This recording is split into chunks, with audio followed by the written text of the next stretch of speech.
Hello, salut, salut mes mind men, mes mind women, mes mind people. Bienvenue sur Ange Prisca Denzo, Ange Prisca le blog. Moi, mon nom là, c'est Ange Prisca Deazo. En bétil, on dit Deazo. C'est pas un petit nom, hein? C'est un nom de la gloire glorieuse. Défibrillateur des réseaux sociaux. Défibrillateur des réseaux sociaux. Désormais, là, appelez-moi Ange la solution. Vous avez compris? Bon lundi à tout le monde. Et film où t'es arrivé comme ça, hein? La semaine prochaine, c'est la rentrée. Donc, cette semaine-là, on va traiter des thèmes dangereusement dangereux. Et puis, on va aussi parler de l'éducation de nos enfants. Et puis, comment on organise aussi nos enfants pour entrer dans une bonne année académique. Si. Comment vous allez? Moi, je vais bien. Je vais très bien. Ça se voit pas? On dit j'ai gros nez. Bon, c'est pas qu'on dit. Moi-même, je sais que j'ai gros nez. J'ai gros nez. Moi-même, là, je sais que j'ai gros nez. Mais il dit, faites attention, hein, parce que ce nez-là, les gens vont aller faire BBL pour avoir mon nez bientôt. Hein. Ah, non. Il y a un verset de la Bible qui dit, la pierre qui a rejeté les bâtisseurs est devenue la principale de l'angle. Né, vous êtes en train de vous moquer aujourd'hui, là. Demain, vous allez payer 4 000 euros, 3 000 euros en Turquie pour avoir mon nez. Vous ne croyez pas? Ça, c'est... Mon nez est joli. Mon nez va être mon visage. Dans quel coup vous êtes là sur... Oh, pourquoi vous faites comme ça même? Bon, vous avez joli nez aussi. Vous êtes deuxième femme. Vous êtes troisième femme. Vous êtes Chiza. Avec joli nez là. Tu es dans le concubinage. Depuis là, pour t'emmener à la mairie là, le monsieur là, tourner. Vous avez joli nez aussi. Vous êtes dans l'eau de caca. Tu as joli nez. Il n'y a pas un homme même qui va rester avec toi. Un vient, il couche, il te dépose. L'autre vient, il couche, il te dépose. Avec ton joli nez. Tu as joli nez, tu forces dans le foyer. Sinon, à la base même, là, le monsieur avec lequel tu es là, il ne fait rien à toi. Toi-même, tu le sais. Tu as joli nez, c'est toi qui payes ta dot. Hein. C'est toi qui as financé dot là. Oh. C'est parce qu'on n'a pas envie de parler. Vous êtes joli comme ça là. Vos maris font enfant dehors. Hein. Vos maris ont enfant dehors. Tu es joli, ton mari rentre à minuit. Ça fait une semaine même, il ne te touche même pas. Pourtant, tu as joli nez. Moi, c'est le nez de Melania Trump là qui coupe mon cœur. Melania Trump, la femme de Donald Trump là, elle est belle. Elle a joli nez comme ça, bien.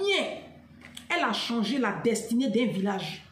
Quand elle a rencontré son mari là, son village là, c'est un village d'un pays de l'Europe de l'Est. Tellement elle est assise sur l'argent. Ça, c'est les nez comme ça qui coupent mon cœur. Sinon, vous voyez joli nez et puis... On ne va pas devant, derrière là, ça ne sert à rien. Tu as joli nez, ta maman dort dans l'eau de caca. Je ne sais pas à quoi ça sert ton nez. Vous êtes joli jusqu'à... Vous ne pouvez même pas apporter quelque chose à votre communauté. Pourtant, vous êtes joli. Ça, c'est pas des beautés qui ont de la valeur. Vous avez des beautés en pacotille. C'est ça. Parce qu'il y a des beautés là. Quand tu as ça là, oh, il dit que Céline Dion, quand elle a rencontré René Angéline là, elle a fait chirurgie esthétique, elle a affiné son nez, elle a tout fait. Elle avait 11 frères et sœurs. Chacun a eu villa. Voici des jolis nez qui apportent une plus-value à leur entourage. Vous avez joli nez jusqu'à... Quand vous ouvrez votre bouche là même là. Oh. Les Africaines sont jolies. Hein? Quand on dit qui est joli sur la terre là, c'est les femmes africaines. Mais c'est nous qui sommes les plus pauvres. C'est nous qui sommes derrière. C'est nous qui sommes derrière. Hein? Aucune femme noire même ne dirige une institution internationale. Hein? Pourtant on est belle. Vous comprenez que la beauté, ça veut dire que tu peux avoir jolies fesses. Tu as joli nez. Mais quand tu parles même, tu n'as même pas la suite dans les idées, tu es nul, et puis ta tête est vide. Ça sert à quoi d'être joli comme ça, et puis tu parles même, on ne sait même pas de quoi tu parles. Hein? Non, vous êtes décourageant. Donc restez concentrés. Mes mind men, mes mind women, mes mind people, restez concentrés. On ne va pas nous déconcentrer. Hein? Parce que vous êtes... Mais restez concentrés. Hein? Restez concentrés. Aujourd'hui, on va parler d'un sujet parce que Facebook va encore déménager. On va parler d'un sujet très intéressant. Série de 4 vidéos que vous aurez sur plusieurs... Je ne me change pas, hein. Je suis là comme ça, ici à mon poste. 4 vidéos que vous aurez sur 2 jours. Aujourd'hui, vous aurez 2 vidéos. Mais une, ça dépend. Et puis demain, vous avez le reste. Donc, restez très concentrés, d'accord? On va faire monter encore le niveau. Voyez, le niveau est un peu trop bas. 2 jours là, ça ne me plaît pas. Bon. Je vais vous expliquer aujourd'hui dans cette première vidéo là. Pourquoi les Africains sont tant méprisés dans le monde. Même les Arabes ne nous respectent pas. Et les Tunisiens aussi ne respectent pas les Noirs. En fait, c'est l'hôpital qui se fout de la charité. Même les Tunisiens aussi ne nous respectent pas. On peut faire ça. Pourquoi les Noirs, partout où on passe, on est méprisé? On est méprisé ici en France, à la diaspora en Europe. On est méprisé dans les pays du Maghreb. On est méprisé dans les pays du Golfe. C'est-à-dire dans la péninsule arabique là. On est méprisé là-bas. On est méprisé en Chine et au Vietnam. Les pays chinois là. Eux-mêmes, ils ne nous supportent pas. Vous n'allez jamais voir Chinois embaucher Noirs. Ils disent que nous, c'est pas la peine. On est méprisé partout. Alors, pourquoi? Moi, la question, c'est pourquoi? Moi, j'ai la réponse. Je vous ai déjà dit que moi, je suis la solution. Quand j'analyse la situation, on est méprisé parce que quand on arrive chez les autres, on ne se plie pas à leurs règles. On veut leur imposer notre mode de fonctionnement. On veut imposer aux autres notre façon de vivre. Ça ne marche pas comme ça. Quand tu invites une personne chez toi, ou mais quand tu reçois un invité, une copine ou un ami, tu le reçois, la personne par exemple, tu lui offres gîte et couvert pendant par exemple 1 mois. D'accord? Tu reçois une amie pendant quelques jours ou 1 mois. Tu as tes règles dans la maison. Et quand cette personne-là se comporte vraiment, ne respecte pas les règles de la maison, ça t'énerve. Ça t'énerve. Tu héberges par exemple un neveu, une nièce, et puis la personne fait façon, la personne prend tout, il est trop à l'aise, quoi. La personne est trop à l'aise à la maison, la personne ouvre ton frigo, la personne se sert à manger comme il veut, ça t'énerve. Si, ça t'énerve. La personne lance la machine à laver, la personne met le climatiseur comme il veut, ça va t'énerver. Parce que la personne est trop à l'aise. Pourtant, quand la personne est arrivée, tu lui as dit, fais comme chez toi. Tu lui as dit ça. Tu as dit à ta copine, ah, copine, fais comme chez toi. Hein. Maintenant, la copine l'a fait comme chez elle. Elle met climatiseur parce qu'elle est mal élevée. Et la plupart des Africains n'ont pas d'éducation. Donc, on est très à l'aise chez les gens. Et c'est pas bien. Quand tu arrives chez quelqu'un, il ne faut pas être très à l'aise. C'est pas bon. C'est un manque de savoir-vivre. Et c'est pour cela que la plupart des Africains sont systématiquement ségrégés. On est très méprisés. Pourquoi? Parce qu'on a des comportements méprisables. Alors, je prends un exemple. Tu vis en France, parce que moi, je vis en France, donc je prends l'exemple de la France tout de suite. Quand on arrive en France, ici en France, on ne fait pas bruit dans les transports. Les Blancs n'aiment pas le bruit. Les Blancs n'aiment pas le bruit. Et moi, ça m'a fatigué quand je suis arrivée en France. Ça m'a beaucoup fatigué. On chuchote, les Blancs, ils chuchotent dans les transports en commun. Et quand je suis arrivée, je parlais fort. Et je parle toujours fort. C'est pour cela que moi, dans les transports en commun, j'évite de décrocher le téléphone. Quand je décroche, je dis, je te rappelle. Parce que j'ai peur de m'oublier. Et puis d'afficher mon petit côté noir là. Parce qu'on parle fort. Et puis on ne s'en rend pas compte. C'est pratiquement culturel en fait. Parce qu'on a été éduqués comme ça. Parler fort là, c'est notre standard. D'accord? Or, les Blancs ne supportent pas ça. Et dans les transports en commun, c'est pour cela que vous allez les voir. Ils ont tendance à prendre un livre et puis ils lisent. Pendant ce temps, nous, on est au téléphone. Ouya. Vous voulez qu'ils nous respectent comment? Vous voulez qu'ils nous respectent comment? Ils ne peuvent pas nous respecter. Alors, ça fait un. Vous, les évangéliques, là, je viens sur vous. Moi, je suis évangélique. Hein, je suis de vase d'honneur. Je suis évangélique, mais vous les évangéliques qui emmerdez les gens dans les métros, Jésus revient bientôt, répentez-vous, on sait que Jésus revient. Libérez nos vies. Si. Arrêtez-moi ça, je viens sur vous. Vidéo de la semaine là, je viens sur vous. Sauvagerie vous faites en Afrique là. Quand vous arrivez chez les Blancs là, il y a une manière de faire. Parce que l'apôtre Paul dit, parmi les Juifs, je me comportais comme un Juif. Parmi les païens, je me fondais dans la masse. Fondez-vous dans la masse. Hein. Arrêtez d'avoir vos comportements de sauvage là. Je viens sur vous, évangélique. Donc, je disais tantôt que on a des attitudes qui ne forcent pas le respect. J'ai écrit beaucoup ici. Alors, quand vous voulez qu'on vous respecte, vous devrez respecter en premier les autres. Quand tu arrives dans une maison, dans ta propre maison, hein, et puis tu trouves des gens sur la terrasse, tu ne les dépasses pas, tu dis bonjour. Tu dis bonjour. Et puis tu rentres chez toi.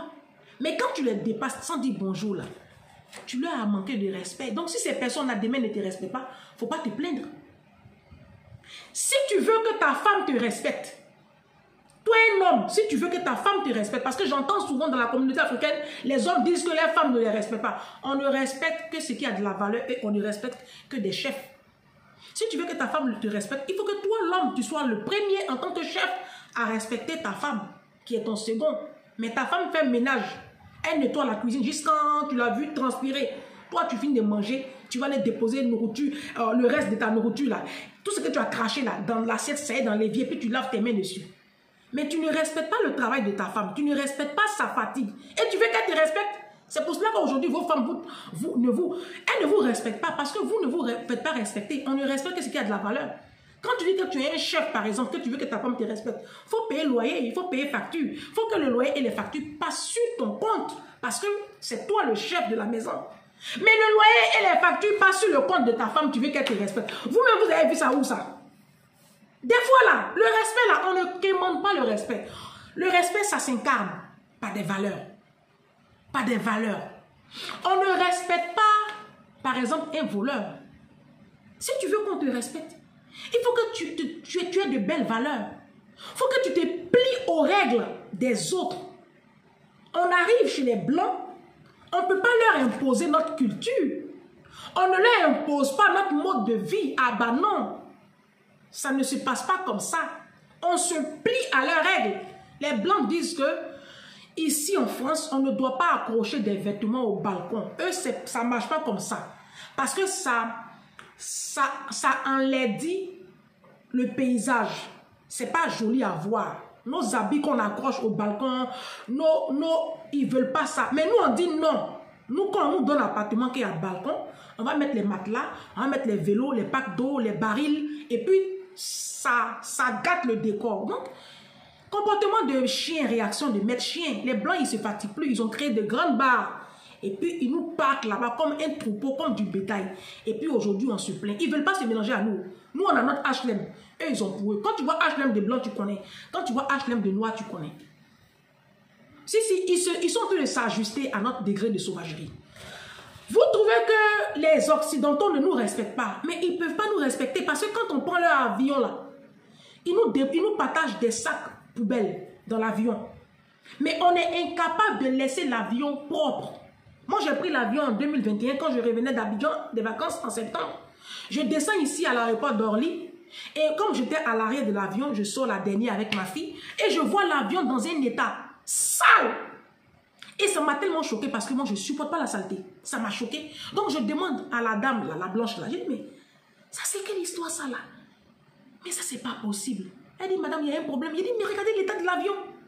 En fait, j'étais tellement choquée de voir l'avion dans un tel état. On dirait un tsunami qui est passé. Pourtant, ce sont des êtres humains qui étaient assis là.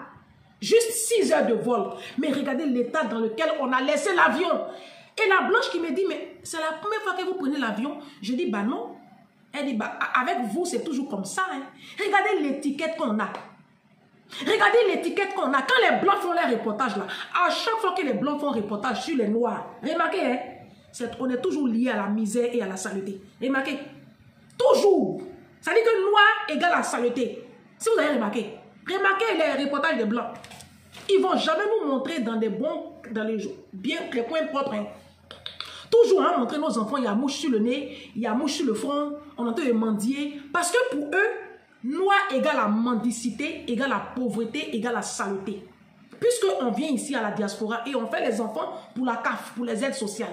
Donc quand ils nous voient là, nous sommes tellement affamés, nous sommes tellement malheureux. Et c'est pour cela qu'aujourd'hui, ils ont tellement de mépris pour nous qu'ils pensent que nous sommes incapables de gérer nous-mêmes notre propre continent. C'est ça vous voyez aujourd'hui avec le Niger.